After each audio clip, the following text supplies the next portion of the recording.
In every man's journey toward greatness, there comes a time when silence speaks louder than words. The wise man knows power is not always in the thunder of his voice, but in the restraint of his tongue.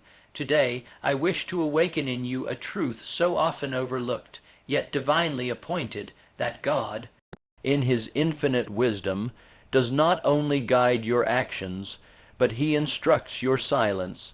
You see, your words are seeds. Every time you speak, you plant something, either for your benefit or for your destruction. And when you speak too soon, too often, or too carelessly, you may be digging up the very garden of blessings you've prayed for. God wants you to keep your mouth shut, not to punish you, but to preserve you. Great minds do not waste their energy broadcasting every thought. They conserve their power, focus their intention, and speak with purpose. And I say to you today, the man or woman who learns the divine discipline of silence positions themselves to receive uncommon wisdom, favor, and success. In a world that celebrates noise, quick opinions, and constant chatter, silence is often misunderstood.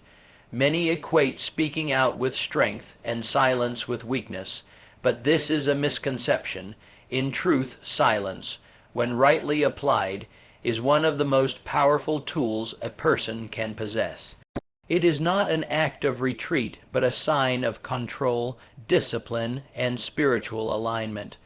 God's instruction to remain silent in certain seasons is not to diminish you, but to sharpen you. Silence is a divine strategy. When you keep your mouth shut in moments of conflict, pressure, or provocation, you are not being passive. You are exercising wisdom.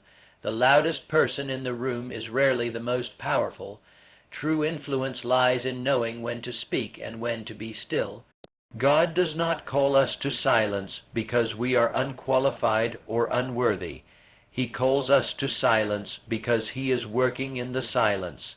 It is often in the quiet moments that he plants ideas, reveals direction, and exposes the motives of others. Silence creates space for divine insight. When you are silent, you give yourself permission to observe, to discern, and to choose your words with intention. The person who is constantly speaking gives away their thoughts, their strategy, and often their energy. But the one who keeps quiet holds the power. God's silence in your life, just as much as your silence before others, is part of his design. It forces you to listen, to tune into his voice, and to become less reactive to external noise. People who cannot handle silence often rush into conversations that were never meant for them, make promises they cannot keep, and reveal dreams that are still in incubation. That's why God calls you to silence, not to suppress your voice, but to protect your vision. What you hold within, when nurtured in quiet, grows stronger. In silence, your mind gains clarity, your emotions stabilize, your thoughts become organized. That stillness becomes a breeding ground for wisdom. And wisdom, unlike noise, carries weight. So while the world rewards volume, God honors restraint. He knows that a guarded tongue is often the sign of a maturing soul. Silence is not absence, it is preparation. Let me leave you with this truth. God is not trying to silence you to punish you. He is silencing you to position you.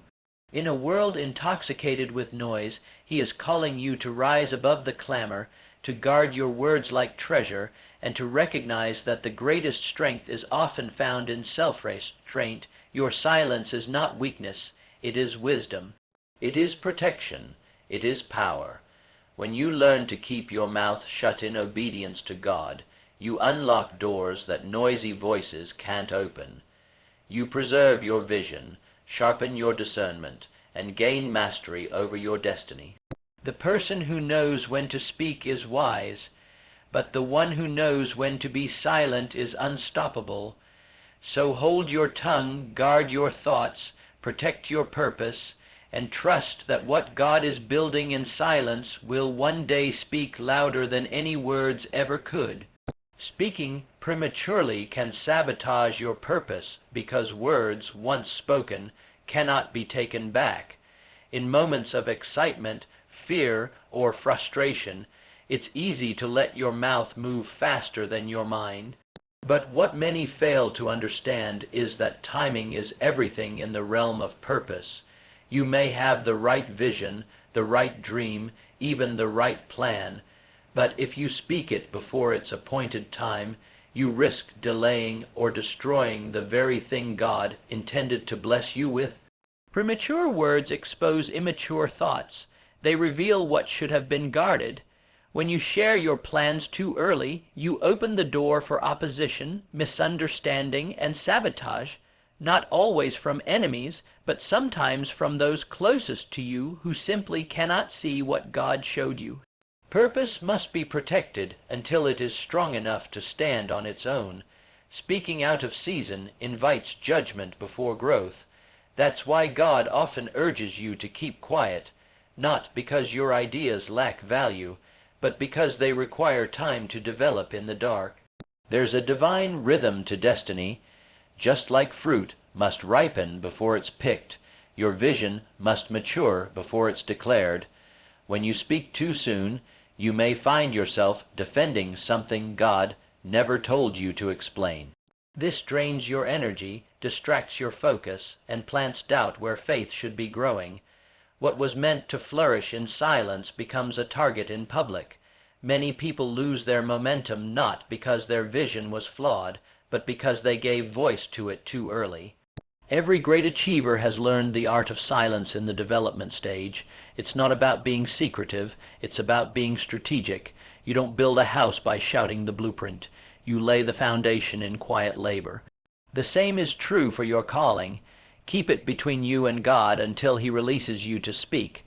That kind of discipline ensures your purpose is birthed in strength, not exposed in weakness. When you withhold your words, you remain in control. When you speak too soon, you transfer that control to others. And once your purpose is placed in the court of public opinion before it's fully formed, it becomes vulnerable to doubt, attack, and even abandonment. God uses silence to build inner strength and discernment because true spiritual power is forged in the unseen, unheard moments of life. Silence is not an absence of activity. It is a sacred workshop where God refines the soul, strengthens the heart, and sharpens the mind. It is in these quiet seasons when you feel hidden or unheard that the greatest transformation occurs. The world may interpret your silence as stagnation, but heaven knows it as preparation. When God pulls you into silence, He is not punishing you, He is protecting you. He is pulling you away from distractions so He can speak directly to your spirit. It is in silence that the noise of the world is silenced and the voice of God becomes clearer. The quieter your surroundings, the more sensitive you become to His leading. Discernment is not born in the crowd. It is cultivated in solitude. The person who always needs external validation will struggle to hear internal conviction. God silences the noise so you can hear what truly matters. Inner strength is not developed through applause or attention. It is developed through restraint, patience, and trust. God lets you sit in silence so your confidence is built not on outcomes but on obedience. You learn to rely on His word rather than other people's opinions.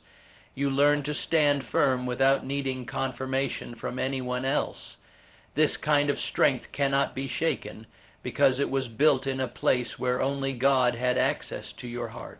Silence also reveals what you truly believe.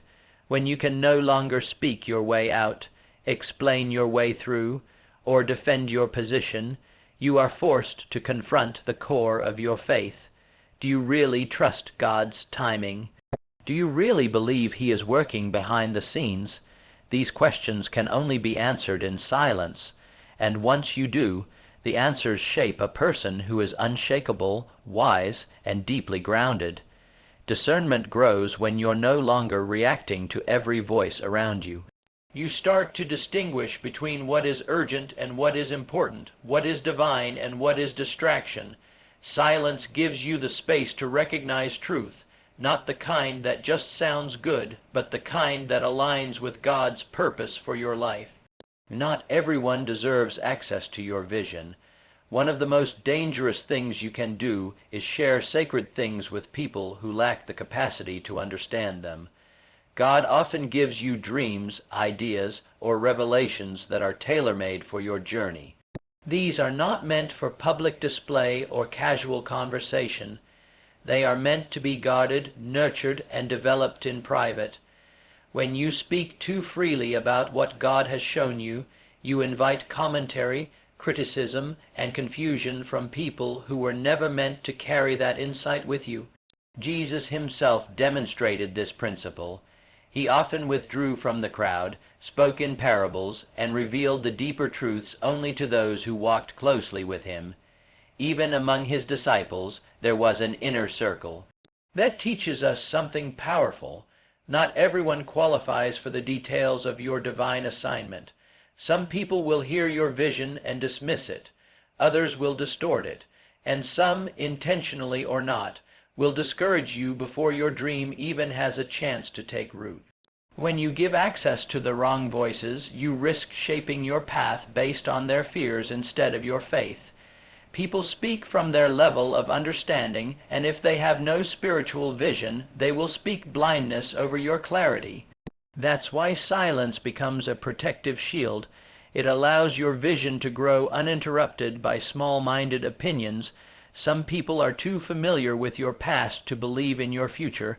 That's not your fault, but it is your responsibility to guard what God gave you. Spiritual maturity requires the discernment to know who can handle your vision and who cannot. Sharing too soon or with the wrong audience can delay your progress. There's a divine strategy in being selective with your words. What is holy should not be placed in careless hands. When God gives you something precious, he expects you to steward it with wisdom. That often means keeping quiet until the time is right and the environment is ready. Your vision is a seed, and seeds need the right soil to grow. If you plant them in doubt, they won't take root. If you plant them in jealousy, they'll be choked. But if you keep them hidden, watered by prayer and protected by silence, they will one day bloom in full strength. Your silence protects the power of your thoughts. Every idea, dream, and revelation begins as a fragile thought, unseen, unproven, and vulnerable. When you speak too soon, you expose that thought to the elements of doubt, judgment, and misunderstanding. Silence is not suppression, it is preservation. It is the sacred pause between inspiration and manifestation, where your thoughts are allowed to grow strong enough to carry the weight of reality. God often gives you thoughts in quiet moments because he intends for you to hold them in quiet strength. When you keep your thoughts to yourself, you retain the energy and clarity to refine them. Speaking them too quickly, especially to the wrong audience, can dilute your focus and invite unnecessary pressure. People will question, challenge, or even ridicule what they cannot comprehend. This can cause you to second, guess what God has already confirmed in your spirit. Silence allows you to develop your thoughts without interference. It is in that still space that creativity sharpens and divine insight matures. There is a spiritual discipline in holding your thought. It teaches you to observe before reacting, to discern before declaring. The more you practice silence, the more authority your words carry when you do speak. Power is not in the quantity of your words. It is in the quality of your thoughts behind them. A well-guarded thought has the potential to change your life. A prematurely exposed one may never reach its full potential. Silence also strengthens your connection to God. When your mind is not occupied with the need to explain or defend, it becomes more attuned to his voice. The noise of unnecessary conversations often drowns out divine instruction. By remaining silent, you create room for revelation. You start to realize that not every thought must become a statement, and not every insight needs an audience. Guarding your thoughts is not about fear, it's about stewardship. Every great achievement begins with an idea, and every powerful idea needs time, space, and silence to mature. Just like a baby in the womb must be protected until birth, your thoughts must be protected until they are ready to be acted upon. Silence is not empty, it is full of potential, waiting to be revealed in strength and wisdom. Mastery of the tongue is mastery of destiny. The words you speak shape the direction of your life, whether you recognize it or not. Every sentence carries weight, every declaration releases energy, and every careless word becomes a seed that can produce consequences. That's why God places such high value on discipline of speech. The tongue, though small, is a powerful force, able to build or destroy, to open doors or shut them, to bless or to curse. Those who learn to master their tongue take control of their future. The person who cannot control their mouth will struggle to control their life. Speaking without thinking leads to broken relationships, missed opportunities, and spiritual confusion. But those who practice restraint, who weigh their words carefully, walk with intentionality. Mastery of speech doesn't mean silence forever. It means knowing when to speak, what to speak, and how to speak with purpose. The right word at the right time has the power to heal, uplift, and unlock blessings. But the wrong word, spoken in haste, can sabotage years of progress. God often uses silence to train you in this mastery. When he keeps you quiet, he's not only teaching you patience, he's teaching you alignment. He's aligning your words with your assignment. If you're quick to speak, you may announce things that aren't ready, defend things that need no explanation, or commit to things that are outside your purpose. Mastery of the tongue requires a deep relationship with God's voice, so that your speech flows from obedience, not emotion. Your destiny responds to the words you declare over it. If your speech is filled with doubt, fear, or bitterness, your path will mirror that negativity. But if your tongue speaks life, faith, and purpose, it opens doors to divine possibilities. Every word you speak either builds the bridge to your future or burns it down. That's why Scripture says life and death are in the power of the tongue, not metaphorically, but literally. Mastering your tongue is mastering your atmosphere. You set the tone for your day, your relationships, your business, and your ministry by what you allow to come out of your mouth. A disciplined tongue is the mark of a disciplined life. It shows that you are not ruled by impulse but led by wisdom. Let me leave you with this truth. God is not trying to silence you to punish you. He is silencing you to position you. In a world intoxicated with noise, he is calling you to rise above the clamor, to guard your words like treasure, and to recognize that the greatest strength is often found in self-restraint. Your silence is not weakness, it is wisdom. It is protection, it is power. When you learn to keep your mouth shut in obedience to God, you unlock doors that noisy voices can't open. You preserve your vision, sharpen your discernment, and gain mastery over your destiny. The person who knows when to speak is wise, but the one who knows when to be silent is unstoppable. So hold your tongue, guard your thoughts, protect your purpose, and trust that what God is building in silence will one day speak louder than any words ever could.